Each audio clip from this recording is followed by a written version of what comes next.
about CE5 and extraterrestrial contact, download my new book, now on Amazon, Barnes & Noble, Apple, and 14 other platforms. Book authored by Donald Ledesma.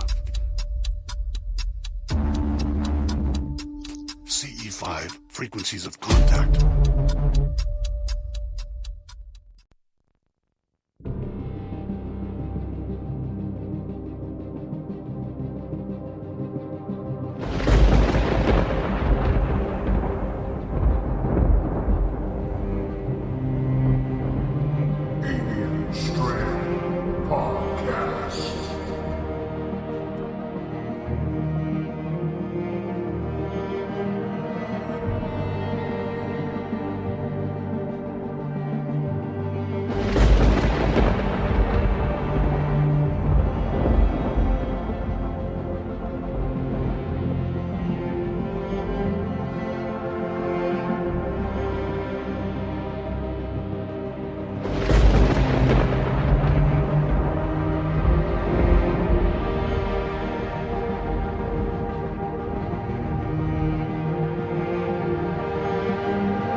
What's up, guys? This is Mike Beavers from The Theory, and you are listening to Alien Strand Podcast, the dopest UFO alien podcast out there.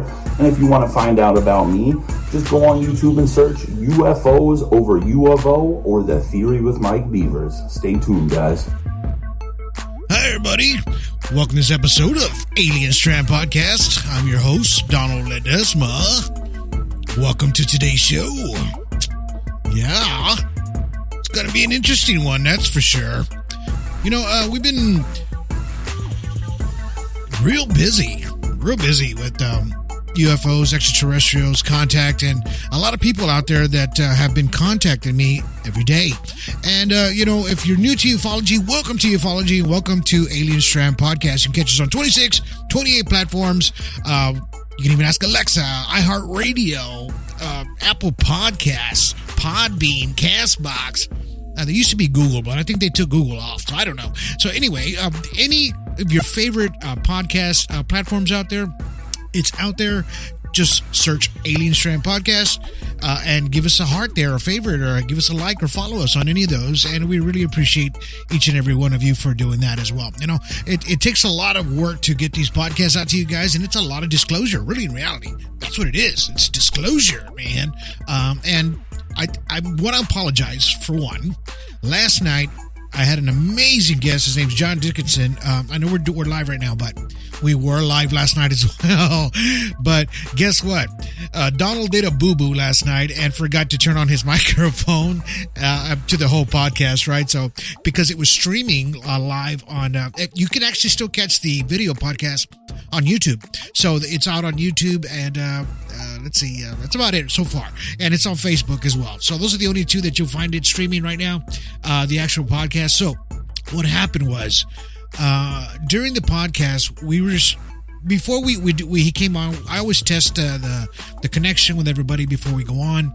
Everything was working great, right? And as soon as he got on, we started getting this major interference. Now, I had talked about it during the video podcast about how a lot of contactees, after they've made contact with extraterrestrial crafts, UFOs, anything like that, they always get some sort of interference with their microphones and or their phones, or they have disruptions in any electronic magnetic fields, right? And that does happen to people, and it just tells me that this person was a true extraterrestrial contactee. Now, does it happen to everybody? No, but I know that a lot of people that have had similar stories that I know that they're really, I know there's people out there that do have stories on contact, but when you get real close to these things, and John Dickinson was actually abducted. Okay, he was taken. And I'm not going to say abducted in an abducted way because he wasn't forcefully taken. They asked him and he went along. Okay, his story is amazing. I do have it pre-recorded. Now, what happened the first 30 minutes of this podcast last night, the interference was so bad I had to stop him in the interview 2 or 3 times because of it. And I was trying to see if we can get a better connection, right? And unfortunately, we just couldn't get that connection. It wasn't happening. But I did manage to catch the last 30 minutes of the podcast on the audio side, and I'm going to play it for you today because that's the part that did not glitch at all, right? I actually had him call into the show after we got off the video, and we ended up doing an audio podcast. I was still on video, but he was on audio on that side of the tracks there. So anyway, and that's what I'm going to play for you today. So I'm going to kind of touch base with you guys out there that are just starting to listen to the show. So I had a gentleman on last night. His name's John Dickenson. He's going to come back. We're going to do another show, I think Monday or Tuesday, because he's got a lot more to say, and we only had an hour to do it. And I usually don't do my shows over an hour. I don't want to bore people sometimes. I know they're interesting. Sometimes these shows can be really interesting, but I'd rather put it in a 1 or 2 part 2 category. It kind of gets time for you to rest and listen to the story as it comes out again.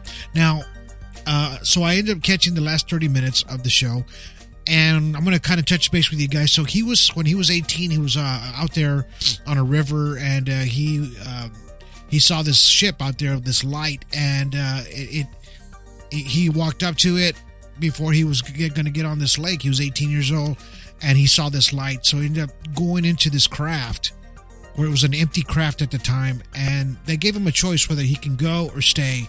He said he can hear them talking to him in his mind, telepathically, things like that. So as he's in this ship, he's seeing people around him, and he was interacting with these extraterrestrials. There were small little grays, and then there were some tall ones in there as well. Now, as this progressed, the story started. It was kind of hard for the people to understand as the podcast was live, but the last 30 minutes were great, and I'm going to go ahead and play that for you now. So what you're going to hear is him and I were talking at the very right when I told him to switch to calling me on the telephone.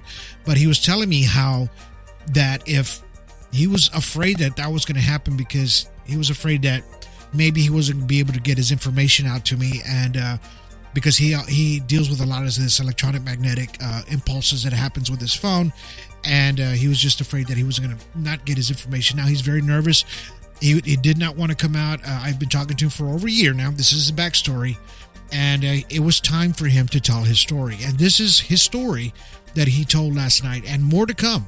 But I want you guys to listen to the last 30 minutes of this podcast as we were talking about how he was saying how the electronic magnetic fields and stuff kind of interact while he's trying to get his information out to people. He's only told a handful of people his story, and he was afraid that was going to happen. So let's go ahead and play that now, and that way you guys can listen to what happened the last 30 minutes of the show. And I just want to applaud him for getting his story out. And you guys need to listen to this. It's amazing, amazing story. Let's go ahead and put this on now. Yeah, it does it a lot. Yeah, I figured it did. I'll tell you what. In my car on the way here, to be honest with you, I thought something would happen that would stop me from getting here to tell you this. I tell you what. Go ahead and hang up right here. I'll text you my number. Call me, and I'll put you through where people can still hear you. Okay, we'll do it like that, yes, and that way at least they can hear you and get something better out of it. Right. All right. I'll get you on the phone in just a minute. Hold on, everybody. Okay. All right, sorry about that, guys. It's just that we got some bad signal going through on his end, and it happens. It does happen. You've heard my podcast from the past. Sometimes we get people that have gotten real close to these ETs, and possibly they have something embedded in their skin to causes them to, for that not to happen, for them just to have just nothing but interference. You know what I mean? I'm texting him my number right now so he can just call me. At least you guys can hear him. Okay. I'm going to send him my number. Okay. So he's going to call me. We'll just patch him through. And then that way you guys can hear him a little bit, at least hear him. I know it's on audio too as well. So you guys will be able to hear him as well on the audio side. Let me just turn on this other mic and just make sure he's going to be on, and then we'll get him through. I want to make sure that you guys can hear him when he calls me. I just want to make sure that he tells his story. He wants to tell his story so bad. And he wants it's there he is. He's calling me now. It's better than mine. Okay, now I can hear you, brother. Hey, buddy. I'm better. Yeah. Okay, let me see what I can do here. Let me see if I can get you better on here. That's a dang shame. Yeah. I know. I drove 20 miles just to get to a better signal, and it's still doing. Okay. All right. I just want to make sure I don't know if you guys are getting an echo in the background. I am sort of getting an echo. Well, I'll turn this down a little bit so it doesn't feedback. Oh, you got me on speaker? Yeah. Oh, yeah. I'll take you off. Yeah. Let's try that. Hey, better? Still the same. But it's okay, man. We'll let's just do the best we can with it. Let's see. Okay. Let me get you. Hopefully can you guys hear him out there? Just want to make sure. Yeah, if anyone's got any questions they want to ask at all about this, if I can answer them, I will. I hold nothing back about this. And this experience, it goes way further than this. This is just the little ride I had. I mean, they were in my mind. Actually, when I left them, when they left me, I felt like I was alone. It was sad because it was like being in a crowded room or always having 3 or 4 of your buddies with you wherever you go. Right. And then when they leave, you got no one to talk to. That's kind of the way it felt. I felt like my company left. Oh, wow. But, I'm to the point where I was telling you about, the sequence of events could be off. I mean, when they took me to the second place, there were other humans. Oh, really? But they had been abducted. These people were pissed. They wanted to hurt the aliens. They didn't know I came willingly. They were mad. They were like, "You wait till that one turns around. I'm gonna do something to them." But they didn't understand that their mind was being read the entire time. Wow. Now they refused to eat. Now I'm getting hungry. I'm getting hungry about this time. Okay. And I'm thirsty and hungry. Now I didn't even get into it. Before that, you had to use the bathroom on the where that beautiful screen was. I had to use the bathroom right there. They told me to go, and I peed and did number 2, and I was embarrassed. And as soon as I walked off, they cleaned it up. Had a little like dustpan thing, cleaned it up, and it was in sample trays or something. They just took off with it. Wow. This other ship that I was on, the one with the lights, it was already connected to a bigger ship. When that door opened where the 3 of them came from, I tried to go down a hallway, and I felt high, to be honest with you. I was doped up. Wow. That was what was in the air. They were asking me if I liked the way it felt. At that age, I was like, yeah, bring it on. And, they would let it get stronger and stronger until I said stop. It would get to the point where you couldn't talk right, like being drunk. Okay.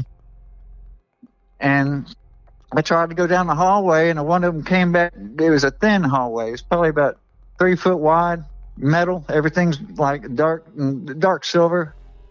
And one of them came through and kind of led me back. And in my mind, I was hearing, just come on this way. This is all one ship. This is because I had been thinking, are we on the big ship that I initially saw? And what I got back was, this is all one ship. So while I was getting hungry, we're talking about being with the other humans. We were clearing rocks, big rocks. and there were two dark stars up above us. I mean, it was very dimly lit. You couldn't hardly see, but there was a light that was shining down, an artificial light, and we had to stay within that light. That's where the heat and what little air we could breathe, that's where it was. Now, was the air, did the air seem like humid? Was it humid inside this craft? Was it humid? No. No, it wasn't humid. Was the air kind of thick or anything like that you can... It was thin. It was real thin. It was thin. Okay. Yeah. So do you think at that point that maybe you were in space? You weren't on the ground anywhere? Oh no. I mean, as soon as I came out of the light, the way it felt to me was we were gone. When I told you I shifted around a little bit, yeah. When they left the room, oh yeah, we were in transit. We were gone. Wow. I couldn't see, but I could feel by their thoughts. I could tell that they were like, well, we're on the way now. We're going to go a long ways. That's a place far away as far as I was concerned. Wow. And, then we saw the little people I helped out. And then we were up with the humans. And I made a friend there, and I can't remember this dude's name. He became my best friend. Oh, my God. If I could just go under hypnotism one more time, I told him that if I ever saw him again on the planet, I would find him one time.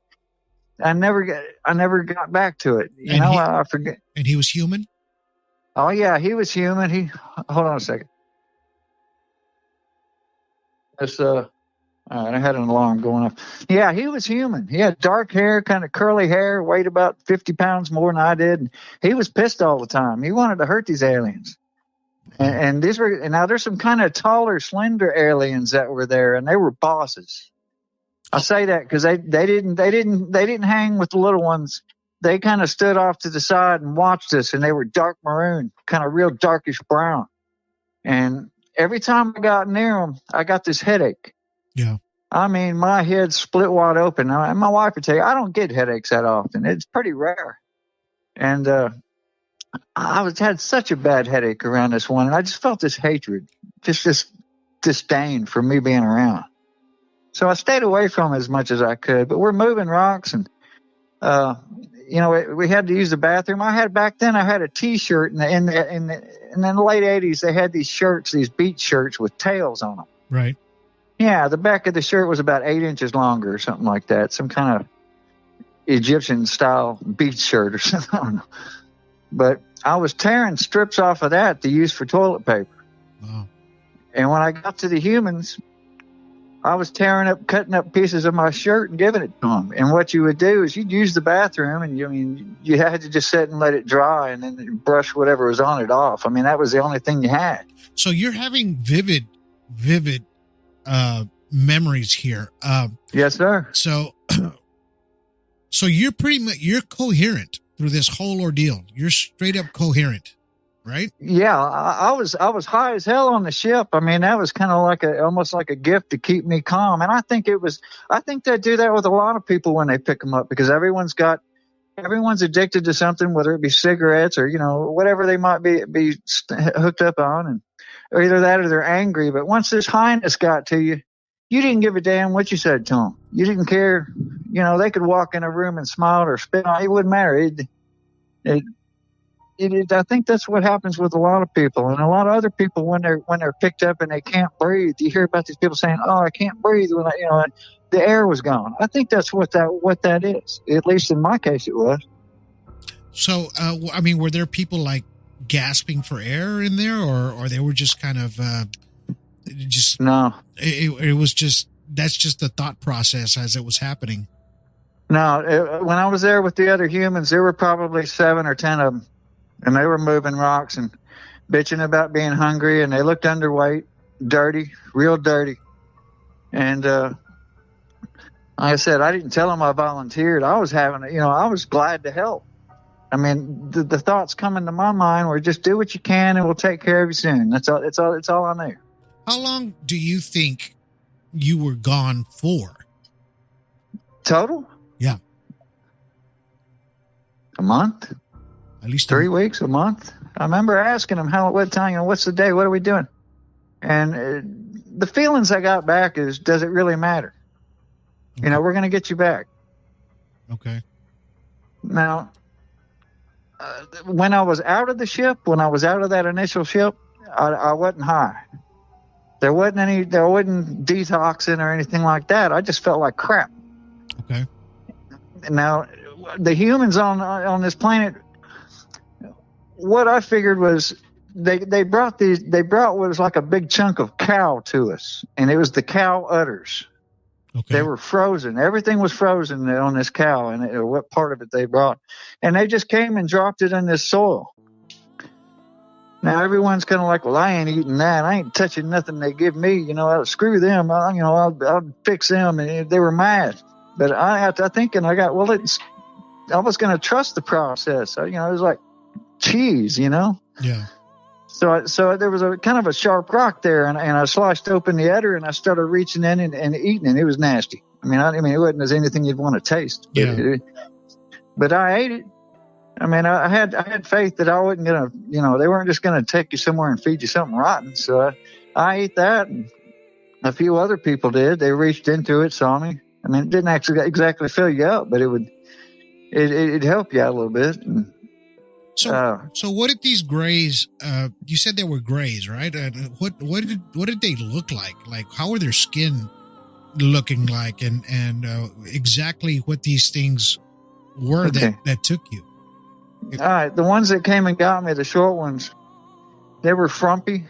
They had their eyes looked like they were pissed. Kind of had their brows were pointed downwards, like they were in deep thought or mad. Okay. I can't remember exactly if the eyes. I hear they had slits for eyes and stuff. Their retinas, but I didn't see anything like that.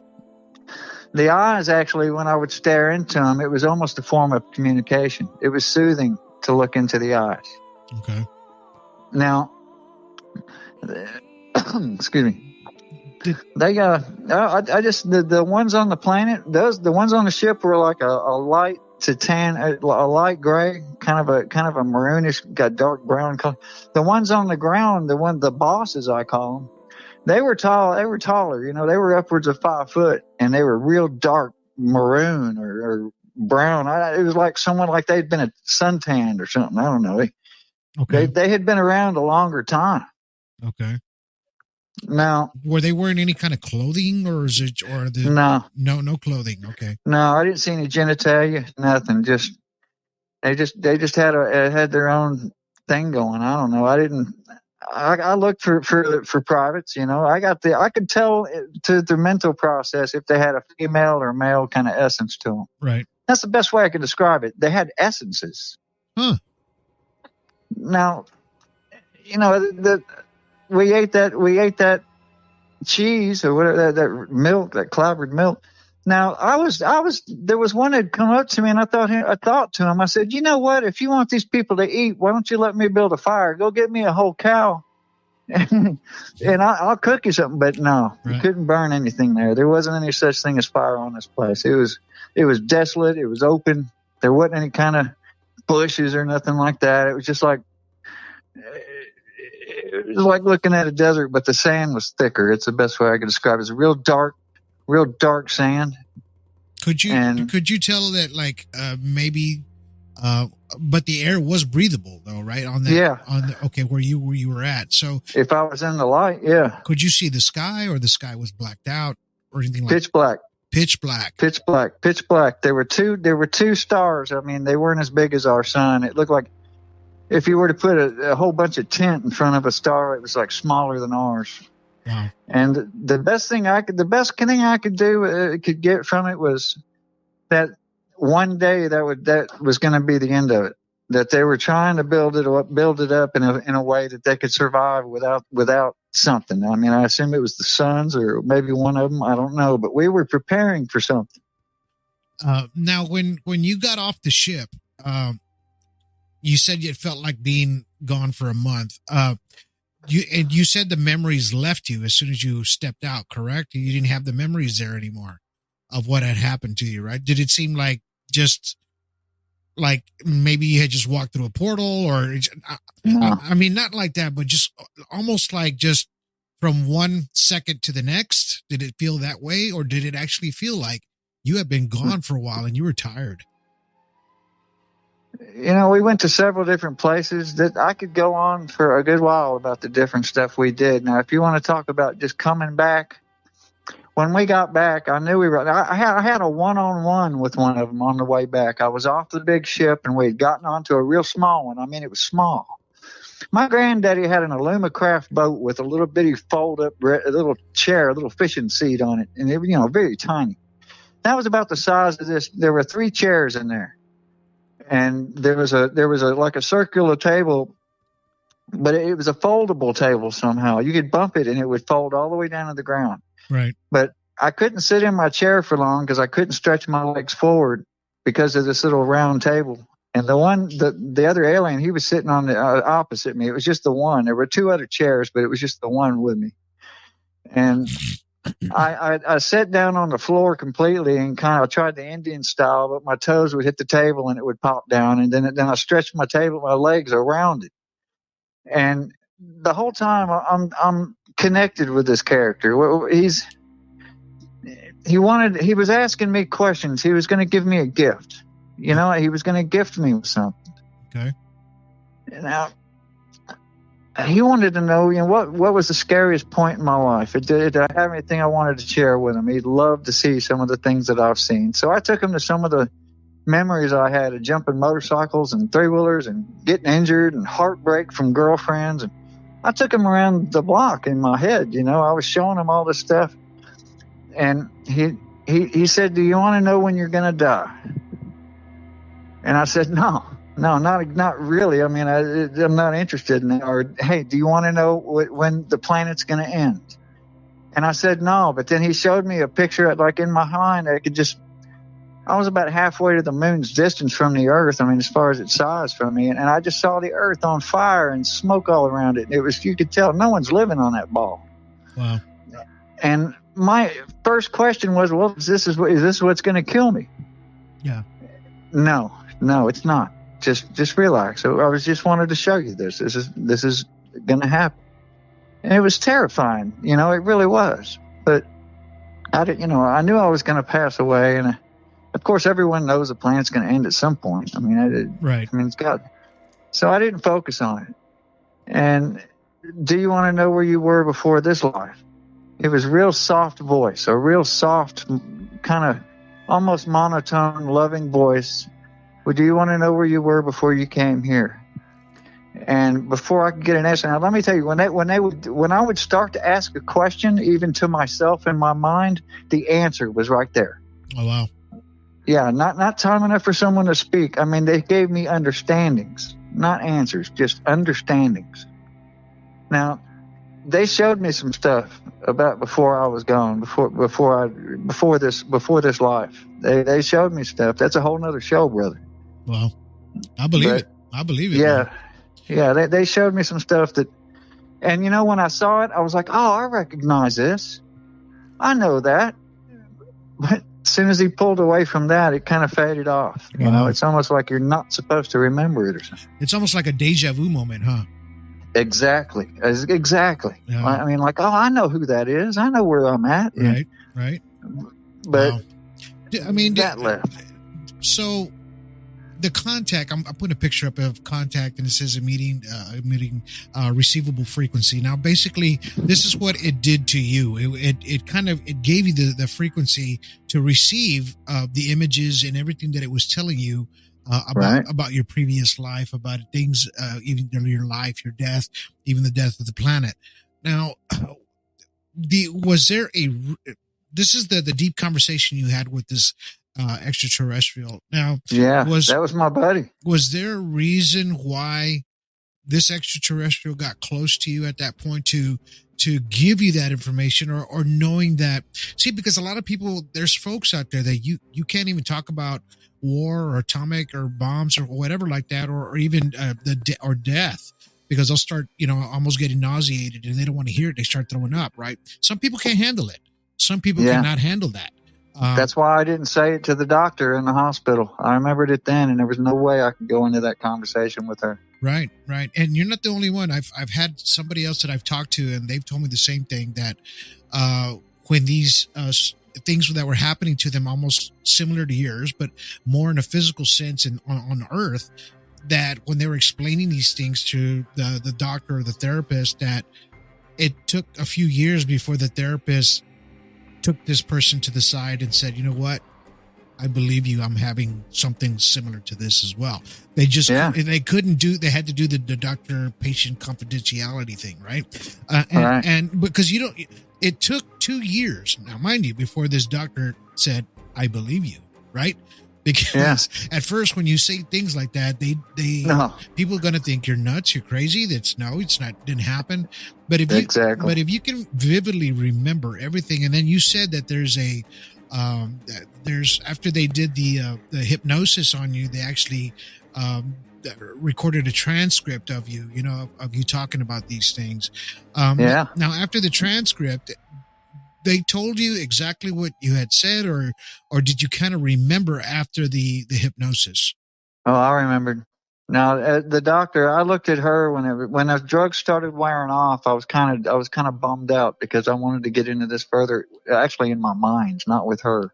Right. I just wanted to explore it in my mind. And when the drugs started wearing off, I thought, oh my goodness. And I told her, I said, look, she's writing with a pen and paper. And I said, look, you be sure to write down what I said. And, because I jumped up from my chair, they're here, that's where it all started. And she said, you know what? She said, I can't really speak about it, but I've heard like 4 or 5 people speak of the same things you spoke of under hypnosis. She said that there were several people, and she even kind of suggested that I pursue this, that they could make a movie out of it. Wow. Yeah. Those were her words. Yeah, I know, because you have been talking to me for a whole year now, and we've been you've sent me some long emails, and I've read through them, and I've read the stories that you had that had unfolded for you when they came and took you, and it goes, man, we could do a 3, 4, 5 hour show, but of course, we're going to do little at a time because. Yes, sir. You wanted to get this off your chest. You wanted people to know exactly what happened to you, and that everything that happened to you, you weren't on drugs, you weren't drinking, nothing like this happened to you. And then now, after can I elaborate on that for a second? Sure, go for it. Go ahead. I wasn't on drugs, wasn't drinking nothing. I was trying to get in the Navy. Okay. I'd already been accepted. I was kind of counting down, time to go to MEPS and then go to Memphis Entrance Processing Station and then be sent off to school. When I was taken up, shown what I was shown, went through what I went through and shared with them, and they shared with me. When I got back, all ambition was gone. Oh, wow. Every bit of my ambition, and I wasn't going. They let me, they kind of gave me the impression that if I left, I would die. Wow. And that's before Desert Storm and all that. I mean, and Desert Storm started not long after that.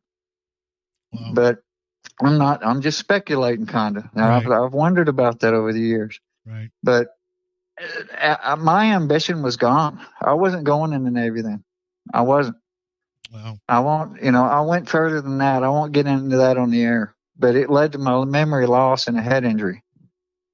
And if you've ever seen the movie 50 First Dates, that girl in there, every time she goes to bed and wakes up, she starts the day over. That's what I've been going through for 30 years. Wow. More than that. Wow. Every morning I get up and I feel like it's time to go water skiing because I was on the river every day at that point. Wow. The summer was coming to a close and I was trying to get as much, water time in as I could. I had a friend with a killer boat. And I wake up every morning. It's gotten better over the years, but I still got that little tinge, that little excitement when I wake up of, going skiing.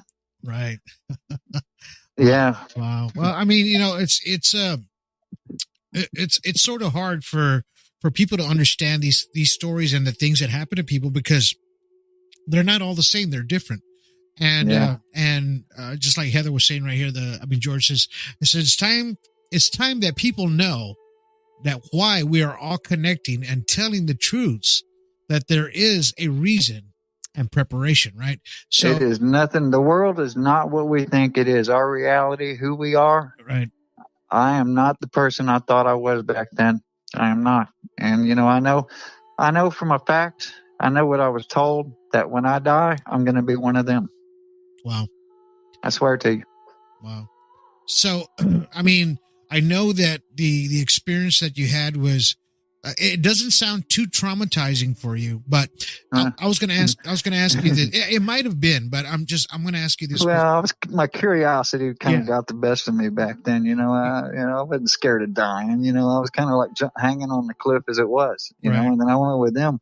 I'm like, Dare, you can't, if you want me to do something, I'll do it. I don't care. I mean, I'll show you how a human does it, that kind of thing. Right. I just had a big head on me.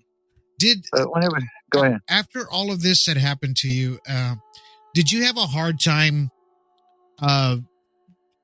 getting the thought process back to yourself? In other words, this happened to me. Now I have a journey to do. Or did you do a few years to where you were trying to understand exactly what had happened to you and get the understanding of why? Did you have that? And in a little bit, I got back, we got back as the court, I felt that I had a few minutes. There was the one with me, and I said goodbye, and the big thought given to me was, so what are you going to say? What are you going to do? Right. And I thought back to it, man, I'm going to tell everybody. I'm going to tell the world. Why don't we tell the leaders? And the idea that I got back was, they already know. We've been here longer than you know, and the leaders already know. And and if you do come out with this, there's a chance you won't survive. Wow. That was what I understood to happen. So I told him, I said, you know what? No one's going to believe me anyway. This is so crazy, so outlandish, that if I come out and tell anybody, no one's going to believe me. And it was kind of a humorous thing between us, almost like an inside joke. Right. Like that's very smart. That's very clever for you to think that way. And I got off. There's a little light step into the doorway, down on the ground, and the ship, I looked up when I got out, and it was gone. And I looked up maybe 40, 50 foot, and I could see the stars above me. There was a certain patch of stars that were all wavy, kind of like looking down a hot highway. Right. And I could feel that he was still in my mind. So I thought up to him. I'm like, hey. Oh, hold on. There's a dig on the door. That's your phone, brother. Anyway, I don't have time to take. I'll let him get. I looked up and I saw the lights up there. They were kind of shiny, and I could still feel them in my mind. And I kind of yelled out physically, hey! And I thought, come back, come back, come back. That's what I was thinking. And then the ship materialized again. It became visible. Oh, wow. And the thought that came to me, the feelings that I got were, what do you, how can I help you, before I go, what we, and I just told him, I said, hey, I can still see you, kind of jokingly, like, you're not being as secret as you think you are. Right. And then I just heard this, okay.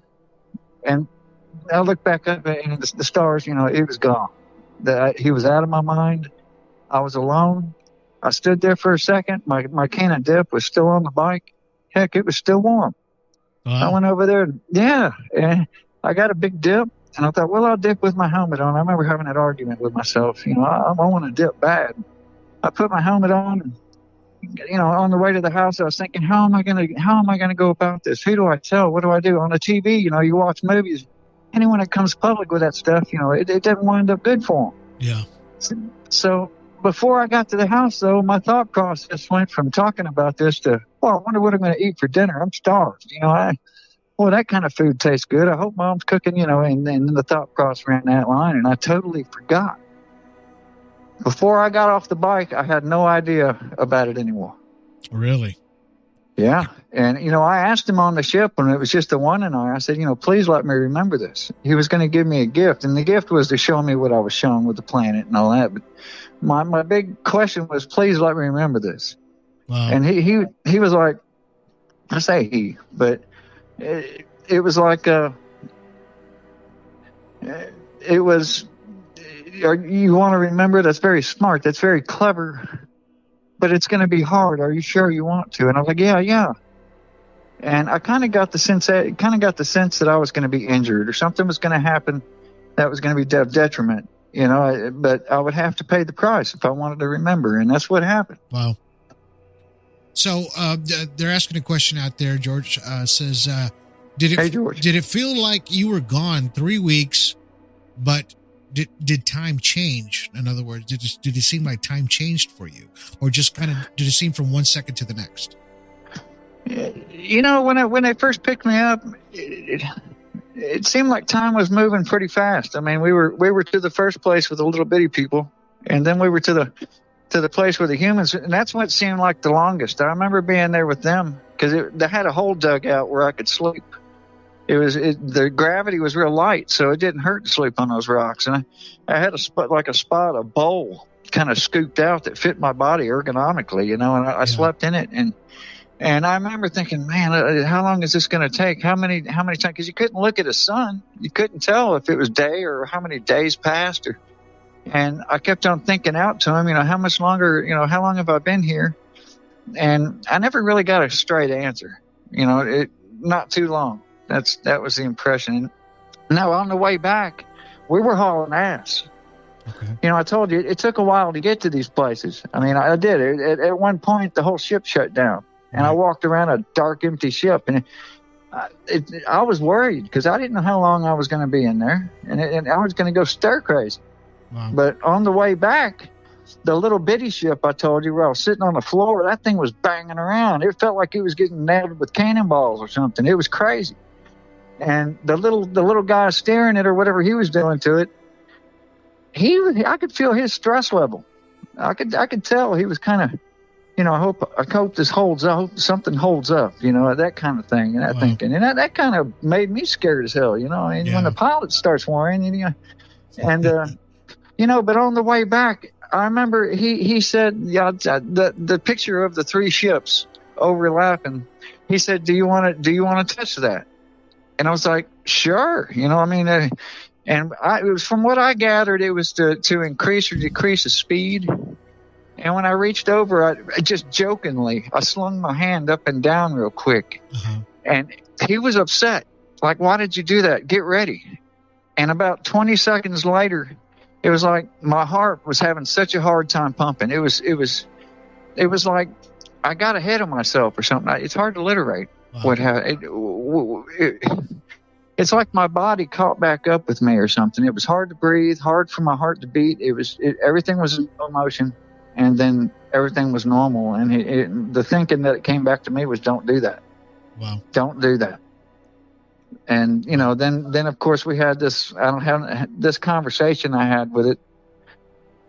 When I say a conversation, when it would show me something, I would be in my mind, I would go to that area for that certain amount of time. So I don't know how long I was gone physically, but mentally, I was in that ship with him for a long time. Wow. It's kind of strange that you talked about the connection that you had with it after it dropped you off, and then the connection left you. Now, I've been talking to this other person. I'm not going to say their name right now, but they recently had told me that I'm talking like a few days ago, that they've been communicating with this extraterrestrial, this ET, right? Sure. And that means they're close. Yes, but they're actually communicating through an app that's going through their phone, but it's actually talking to this person back and forth, like telling them, yes, we only see you during the night. We don't watch you during the day, and they appear for this person during the evening, so that way he could see them. Now, right. Yeah, because what you had just told me kind of clicked a little bit, that because you turned around and you said, "I know you're there," and they were there. They popped out, right? So this is what he's going through right now, and every day this person's going through this right now. So, and no doubt they're watching and seeing and experiencing everything he is. Yes. They're seeing it. And they're communicating to him through this app using certain words, but it's getting real close to where they're asking him to go on the ship, and he doesn't want to, saying, "No, I'm not ready for He's that." kind of being recruited in essence. Right. Because I mean, you don't know what you're going to get. You don't know what you're talking to yet, or to the pilots, or whatever this species is, because there's hundreds of these species all over the place, different kinds. And so we don't know which one we're getting. But I just want to kind of reiterate that thought, because you brought it up, and it snapped inside my. And this is what I tell everybody out there. I tell everybody out here on Alien Strand Podcast and on the podcast that everybody might have a little bit of a different story, but it all connects the same way, right? And this is why I applaud you for being on the show today and getting your information out. Even though we had a little bit of glitches in the beginning, it's okay. We got it fixed up, and our people heard your story for the last 30 minutes. I wish I could have looked into their eyes and told it, because I'm not full of crap. Well, I know you're not lying, man. And, and they know you're not. They know you're not lying either. And this is something that happened to you. And of course, we only have an hour show, but but thank you for being on the show today, my brother. I really appreciate your story and everything that had happened to you. Now, I'm going to get you back on the show here pretty soon, because we got a lot more to talk about, and we'll do a part. We'll definitely do a part 2 of this, because I know you have a lot more to say. But we have an. Hey, thanks for having me, brother. Hell yeah, brother! You're part of ASDP Industry Disclosure Project as well. And the reason we have people, folks like you, and all these people that are part of ASDP is because you guys are experiencers, man. It's not because I just got somebody off the street and say, hey, you're going to be a ufologist. No, it doesn't work that way. No, the people in there are legit. Yeah. Some really smart, some really down-to-earth people. I've heard them in there. And it could be your brother, your anyone in the family. They are down-to-earth, and I'll talk to anybody in there. Exactly. And, we have our little private group and chats, and we get real deep on conversations sometimes. But thank you for being on the show today, brother. I really appreciate you. And thank you for giving all your insights and everything that happened to you, because your story, it goes a lot deeper than a lot deeper and further, because, you have a lot of days in there you need to talk about, and that was, you just kind of skipped around a little bit, but which is great, because at least people got the logistics of what happened to you. And I'm going to ask you one more question before we leave. Do you still feel like you're being contacted? I feel like I'm being watched. I know in my mind that they're connected to me, at least a little bit. If you ask me, I think everyone on the planet's been visited mentally in their dreams, right. Physically in their dreams. I think their consciousness is being visited by other beings. I do. Wow. Yeah. And I wouldn't be surprised if a member of our group is one of them. I mean, why not? Why not, right? Yeah, it's a possibility, and they're just, just making sure we're saying the truth, right? This disclosure. Yeah. This is exactly what it is. George says that thank you for the amazing story. Shauna says thank you very much for sharing your story. A lot of people out there are watching, and a lot of people will catch this story, of course, after a few days and when they get to catch up to everything. But we'll get you back on the show, brother. Bless you, man, and thank you for being on the show, and thank you for being brave and telling your story. Bless you, buddy. And, I just want to tell everybody that, this is real. And as time goes by, it's going to be so obvious you can't deny it, to keep looking up. That's right. That's exactly right. Exactly right. All right, brother. Well, I'll let you go, and then we'll catch you on the next podcast. All righty? All right. I'll talk to you soon, buddy. All right, man. Love you. See ya. I'd love to. Bye. All right.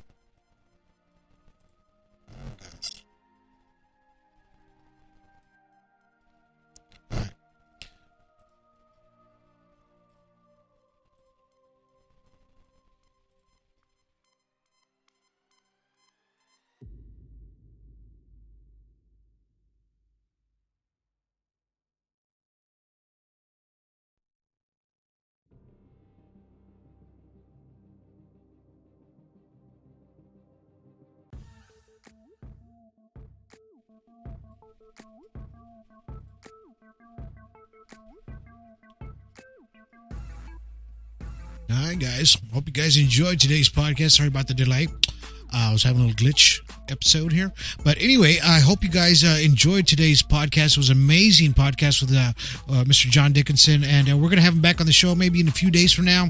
He wants to keep on telling the story of what exactly happened to him on that ship, on that planet, on several planets. Okay, so it's as far-fetched as it sounds sometimes, but his story is real, man. It's he's detailed on everything that he's talked about, and he wanted to tell everybody on video because he wanted everybody to look into his eyes to know that he wasn't lying or fibbing or full of crap or anything like that. But he wanted to make sure that you guys knew that he was telling the truth of what exactly happened to him. Now, he wasn't abducted. He actually was asked, and he went on the craft, and what he said seemed to be gone for a month.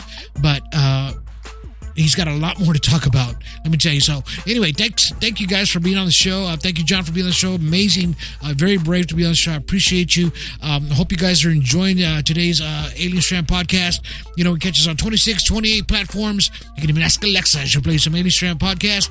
And, you know, just keep pushing on, man. We're going to have some great content coming out. Go to where it says all my links after this podcast. You'll find John Dickenson there and everything from Alien Strand, our films, everything like that. Hope you guys enjoyed today's podcast. Have yourselves an amazing day. Have yourselves a good day. Have yourselves a good evening. And have yourselves a good night.